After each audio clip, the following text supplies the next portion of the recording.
So, well, good morning to everyone. So my name is Simran. I'm a PhD candidate, as it's already mentioned. And I'm going to present on the topic of optimizing news for platforms in India and the rise of what I'm trying to conceptualize and maybe call platformization intermediaries. And I'm still working on this, so maybe we can have more conversation about whether the conceptualization fits. So yeah, before I begin, I'm just going to give you a brief background into what the Indian news market looks like, right? So in India, the news, online news is expanding rather than transitioning as it is in the West, which means that legacy TV, newspaper businesses are still growing in advertising revenue, but also circulation and viewership numbers, right? In the case of online players or online news publishers, the landscape is still a bit murky because there's no actual regulation that registers or licenses these players, which means there could be a plethora of players. But in terms of their revenue, we know that they receive 6% of the 650 billion advertising revenue in India, of which 80% goes to Facebook and Google. The other thing also is that the internet penetration in India is still skewed. We're still at 52% skewed to urban population, and that India is a mobile-only nation. There was a conversation that it would be a mobile-first nation, but we've come to realize it's an mobile-only nation, which means that predominantly all the consumption of digital services in media in India takes place on smartphones. With respect to news platformization in India, it's faced sort of similar pressures faced elsewhere, and concerns that are studied in markets across the world, right? So we saw that there was it started with the loss of control over distribution channels which were available to legacy players before. We also saw that visibility and the consequent revenue linked to visibility became linked to platform formats, to adaptation, making them eventually contingent to platform logics, right? We saw that the values of monetization, ad regulation, algorithmic ordering of news, and the qualifiers of credibility, diversity, ad appropriate content was now the decision-making power of platforms themselves. There was also a gradual capture of news through platform tools, as well as funding initiatives like Google News Initiative and Meta Journalism Project. And finally, we saw there's like an isomorphic effect on news institutions in themselves, given the unchecked dominance of platforms in India, especially in the news sphere. So while those effects are very important, and those effects are observed elsewhere in markets across the world, right? What becomes very important to study with the Indian market and sort of multiplies the terrains of dependence and pressures that news publishers feel is the endogenous and exogenous factors of the market, of the news market in India itself. So the endogenous factors include this sort of historical reliance on advertising, which has worsened due to platforms' consolidation of consumption and advertising revenue, which means legacy news publishers in newspaper and television have also historically relied on ad over subscription, wherein a newspaper costs less than a rupee in India sometimes. There's also always been low in-house tech development, which is because news making and distribution never required heavy technical knowledge or investment for legacy news businesses.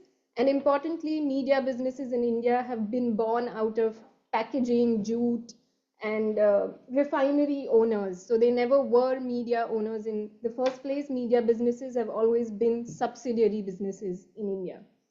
And finally, there's always been the presence of economically and politically rich legacy businesses, which sort of contribute to the unevenness in the market already existing. So these businesses exert, and they're also politically owned in many cases.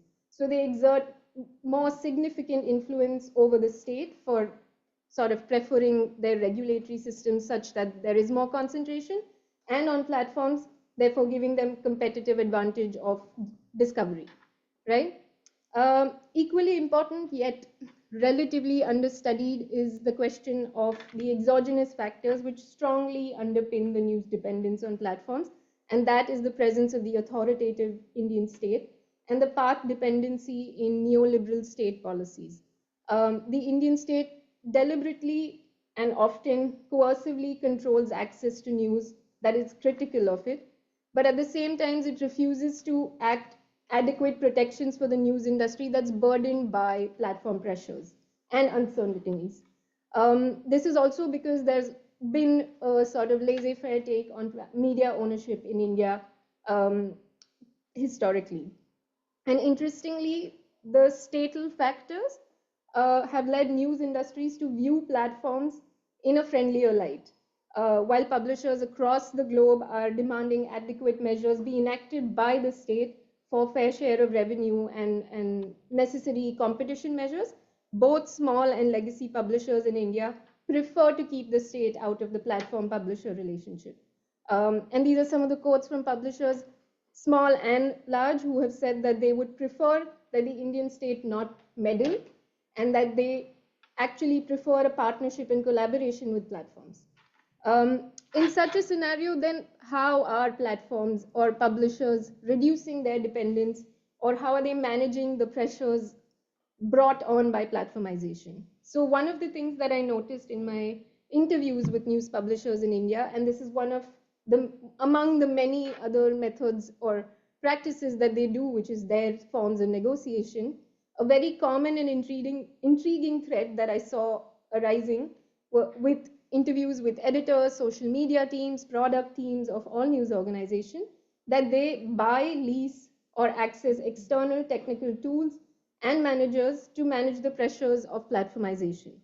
And here are some of the quotes where editors said Canva was God sent for them, and that to help manage the cookie fade out by Google and such, they hired an external customer data management company.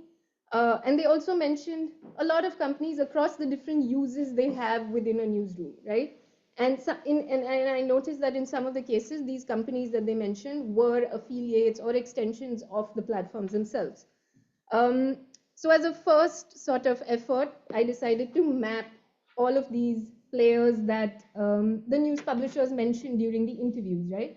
So I started listing them across the different uses: news creation, content management system, database management, technical audits of their websites, so they are good URLs on Google, distribution, optimized distribution across channels, paywall and analytic and policy compliance, that your data use is compliant with GDPR and such. I mean, India didn't have a data law until 3 months ago, but we're trying to be compliant to that as well. So with my interviews with about 27 publishers, I charted this list of 56 players, which in themselves I know is a very small layer of the market because it's much, much bigger, right? So what I did then was that I focused on the intermediaries that came across multiple news tasks and the ones that were mentioned by multiple publishers. So those are the ones in blue. And then I identified those that are extensions of larger platforms like Google, Facebook, or Amazon, which are in red. But then I started to get curious to conceptualize them in the news domain. And of course, like mentioned, there's a lot of literature, so I looked at the literature that has been more or less covered by presenters, thankfully. But of course, the early works of Bourdieu on cultural intermediaries as influential actors that became tastemakers and qualifiers of value was then expanded by Negus to cover lawyers, the influence of lawyers within a culture industry. And also Lobato to cover the multi-channel networks, right? Similarly, platform studies has highlighted the role of complementary players or complementers that extend the cultural and infrastructural networks of platforms. And within the field of journalism and news studies, scholars focused on the influence of metricians and data analytics in transforming practices of news work and news flows. More recently in creator studies, we talked about algorithmic experts. And then, of course, the literature on production platform became very interesting to me because it talks about the important positioning of these actors in the market and how they reaffirm the dominance of platforms through integrations and interoperability. And finally, there's some work being done on content recommendation platforms within news again, which covers companies like Taboola, Outbrain, and how they gain exploitative market positions by acting against young publishers within the market space. So then I sort of took the learnings from these and I started to study, to take the political economy approach to 4 companies that came up from that earlier list. And so I analyzed their services, business models, and how they gain opportunities with platforms and publishers in the Indian market. So I studied the EchoBox, which is a UK-based company, but it's got a global reach. They're a SaaS platform, which is software as a service platform, and publishers have to pay a one-time or a monthly fees to lease their software. Isoto is an Indian company, which was started in 2016 through seed funding, but their aim is to help news publishers reduce their dependency on Facebook and Google, and they do that through API integration of their software, and their main product is optimized distribution through Facebook, WhatsApp, push notification on Android, Apple, so it's not clear how they reduce that dependency. And of course, they also have a revenue sharing model with very specific kinds of publishers. Then there's a publisher digital lab, which was started by a former news CEO. And the company sells a unique mix of market expertise on account of the CEO and tech solutions like complete content management development, checking your web vitals for your website, and search engine optimization. Piano is a Netherlands-based technology and data solutions company, and they offer this sort of 360 or end-to-end solutions to all news publishers, like customer data monitoring, management, subscription revenue, policy compliance, and such. It's very important that all of these companies have a very important and very active structured blog that gives everyone the education aspect with training modules and market insights on what works. So SEO tricks, which paywall system has just come in the market, what's working, followed by which social media and tech teams they should be getting in touch with. And all the people that I spoke to during my interviews follow their blogs quite regularly. So then how do these socio-technical intermediaries shape and influence this sort of milieu between platform publishers in India, right? And so I came to the sort of 3 questions which I wanted to cover was that how do they shape news practice in India? How do their services affect the already existing news platformization? And how do they compare to the large platforms that are already existing in the market, right? And so based on my analysis, and I argue, and so here is where it's all a thought process, so please bear with me, that through the provision of their socio-technical services and leveraging their market and discursive position, these intermediaries facilitate optimal platformization of news. And I show that through their services and expansion strategies, they optimize reach on platforms, they optimize news for platform infrastructure, they optimize platform logic, and they are sort of evolving or trying to evolve into platforms themselves. So, for instance, the EchoBox optimizes publishers' content on platforms through automated posts across their socials. You can see that they're well integrated into Twitter, Instagram, TikTok, and all that you know. They also run reverse engineering algorithms to test what the platform algorithms prefer right now. And then they automatically add specific hashtags, account tags, emojis, and keywords to the articles as they are, which are written by the team. They also try to input their tools within the newsroom. They help news publishers manually integrate their tools within a newsroom. So they give news publishers a tool to edit their images or their posts within the platform recommended ratios.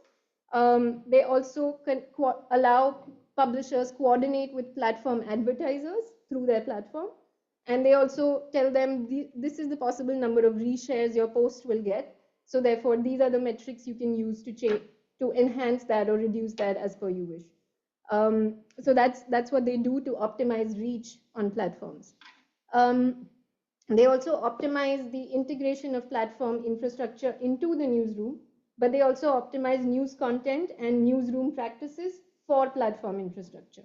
So they do that by aligning their own sort of software with platform ecosystem as any complementers. So they would do that with sort of simplistic things like social media share buttons, but also that you put all your data that you gather into Google Analytics for you to get better insights and use our products in exchange or in sync and tandem with that. So yeah, so they, and it's very important that a lot of these infrastructure, larger platforms like Google Analytics are very costly for small publishers, and they often use very minimal features of it. So when used in tandem with something like ISO2, that helps them sort of merge their existing practices into platform without paying the full cost. So they sort of share that value with the platforms. Then there is the Publisher Digital Lab, oops, my bad, which carefully optimizes platform logics into newsroom, right? So they platform metrics and qualifiers such as CTRs or click-through rates, page views, whether or not you're a good URL or a true URL, whether or not you have enough keywords for it to be search engine optimized. All of these things are delivered through growth hacks or system hacking modules. And they basically try to normalize and standardize these values through data generation at every step, conversion of that data, and then attuning the news created to that datafied consumption based on the qualifiers of the platform. So they push publishers to implement and optimize platform logics in order to achieve success in a platformized world. And then, of course, all of this has led for these intermediaries to try and evolve into platforms themselves, right? Because they see the value in tendencies of platformization.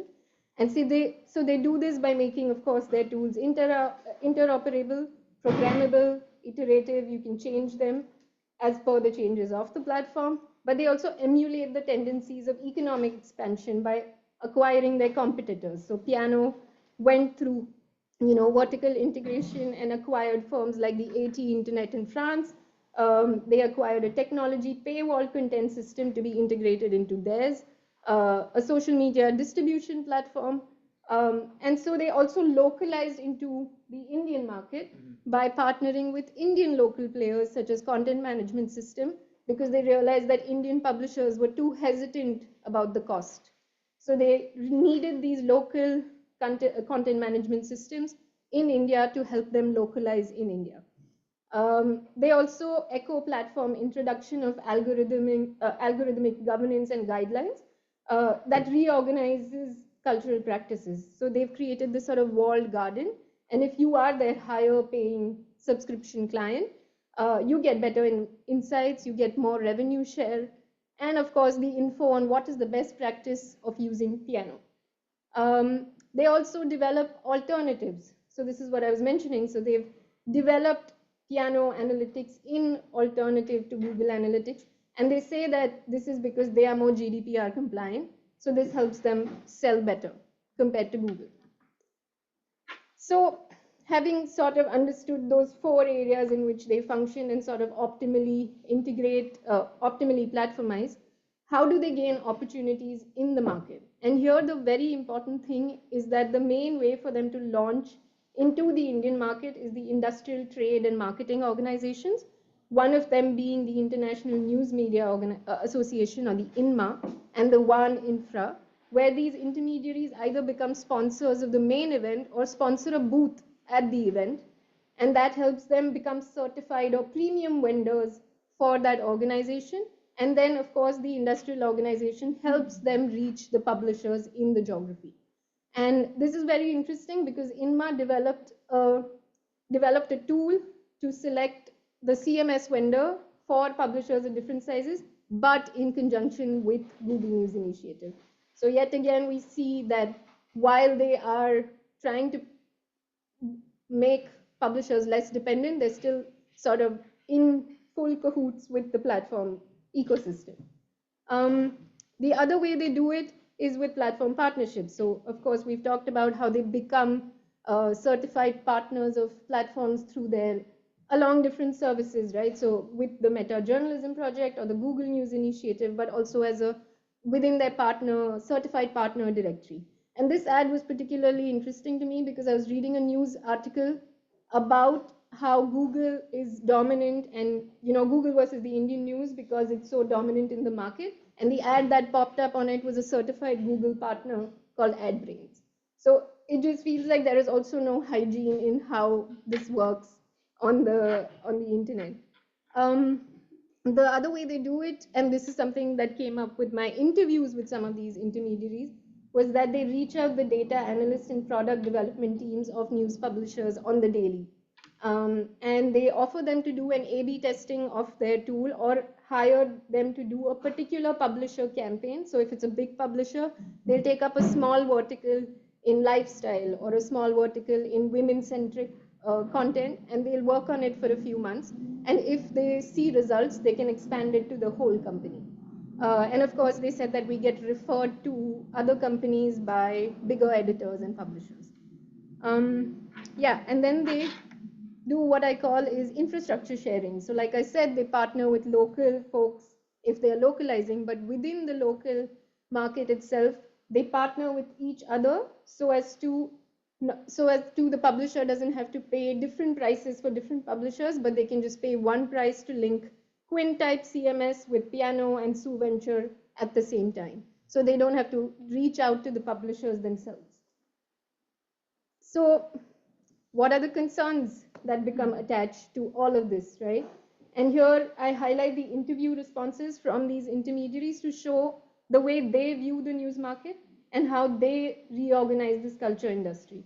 So first, I note that the newsroom costs become really high. Here the intermediaries said that some of the cheapest of their software costs somewhere around $10,000 per year to $1 million per year. And that's really exploitative and expensive for small news publishers in India, which already puts them in a weaker foot if they can't get sophisticated technologies. The other thing is that ISO2, which I mentioned, offers a revenue sharing program to publishers who have more than 3 million monthly visitors or 5,000 subscribers from tier 1 countries, but you're functioning in India. And they have this marker that as long as you have 5,000 subscribers from US or tier 1 countries, we can share revenue with you. And of course, the revenue sharing is higher for companies and publishers that exist in the tier 1 countries than they do in India. Yeah, and to be able to get that revenue sharing, they need to share their stats from Google Analytics with ISO2. So yeah, so they also reinforce platform dependency. Here the publisher, although their own platform, said that they actively integrate subscribe with Google AMP pages. They even link their own analytics with Google Analytics. And most importantly, some of the Indian publishers had to get a grant from the Google News Initiative just to hire their services and run it successfully. Then, of course, there's been a continual loss of editorial economy, which in itself was already on the down low. They are able to create data points for authors, browsers, time of posting, content, what kind of links, all of that has the propensity to pay either through subscribers or through advertisers. And the intermediary says that the effort here is to remove the gut feeling from editorial strategy and focus only on pure data for what's working in the business. And they are businesses first, and then they are journalists. So they tend to reinforce this sort of, they tend to reduce any editorial autonomy that may function in the market. Yeah, and finally, they are reshaping and influencing public interest value of news in India. And a very popular advice that goes within these intermediaries in India is that just follow the ABCD content, which is the astrology, Bollywood, cricket, and devotion content. If you have this, you have the advertisers. And tell the publishers to sell them and package them in platform formats, and it'll optimize for Google and it'll optimize for advertisers. So I feel like all of these concerns that reflect that platformization intermediaries don't bring control back to newsrooms. They reinforce inequalities in the market, and they exacerbate the platformization and standardization of news in India. That's me. Thank you.